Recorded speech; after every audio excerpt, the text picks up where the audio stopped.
Una fusión intersomática lumbar posterior, PLIF en inglés, se realiza para eliminar un disco degenerado, fuente de dolor en la espalda o en la pierna, y para fusionar vértebras de la columna con injertos de hueso. Se llama un procedimiento posterior debido a que se llega a la columna vertebral a través de una incisión en la parte posterior. En pacientes con inestabilidad en la columna, la instrumentación se utiliza para proporcionar espacio para la colocación de los injertos y para ayudar a estabilizar la columna vertebral.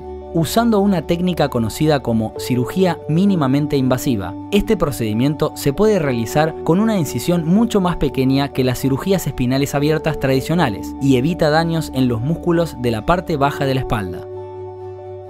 Dos incisiones cortas, aproximadamente de 2,5 centímetros, 1 pulgada, cada una, se realizan a cada lado de la mitad de la parte baja de la espalda. Un dispositivo que proyecta imágenes en directo de rayos X en una pantalla, llamado fluoroscopio, se suele utilizar para determinar la posición exacta de la columna vertebral en donde se realizará la cirugía. A continuación, un alambre fino o aguja se inserta a través de los tejidos musculares y para nivelar la columna vertebral en cada lado. Dilatadores especiales son guiados por el cable para separar las fibras musculares y proporcionar acceso a la columna vertebral subyacente sin cortar a través de los músculos. Después que los dilatadores iniciales se acoplan en la parte posterior de la columna vertebral, se añaden dilatadores más grandes, aumentando gradualmente el diámetro para permitir espacio suficiente para el procedimiento quirúrgico en cada lado.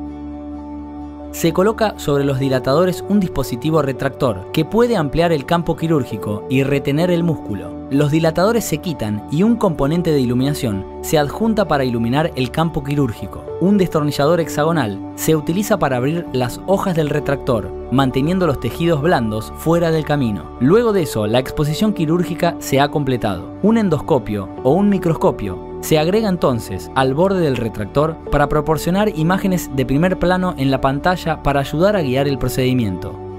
Instrumentos de corte se utilizan para eliminar las porciones de la lámina, laminectomía, y porciones de las articulaciones facetarias, facetectomía, de la parte posterior de las vértebras, en cada lado. Una extracción de hueso aquí permite al cirujano ver el disco en degeneración. Mediante la introducción de un instrumento de agarre, a través de las incisiones a cada lado, se elimina la mayor parte del disco intervertebral. La extracción del disco anormal aleja el peligro. Un punzón agudo se utiliza para hacer los agujeros en los pedículos e insertar los tornillos pediculares. Los tornillos se colocan a través de una placa de metal y luego en los orificios pediculares, terminando con las puntas de los tornillos en la parte media del cuerpo vertebral. Los tornillos y las placas se ponen a ambos lados de la columna vertebral. Dos tornillos pediculares más se colocan a continuación a través de la placa de metal y se atornillan en los pedículos vertebrales inferiores del cuerpo.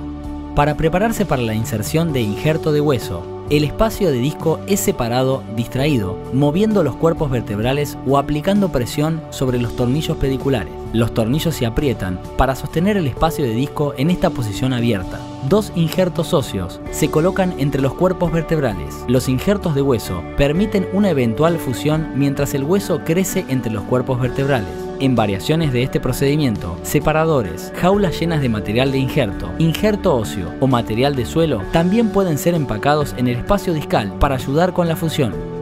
Para proporcionar estabilidad a la columna vertebral mientras se produce la fusión, los tornillos inferiores se aflojan y los cuerpos vertebrales se aprietan juntos, comprimen. Los tornillos se aprietan en la posición comprimida, permitiendo un ajuste apretado de los injertos entre los cuerpos vertebrales. Pequeños tornillos, llamados bloqueadores, se colocan en los tornillos pediculares para bloquear los tornillos a la placa de metal.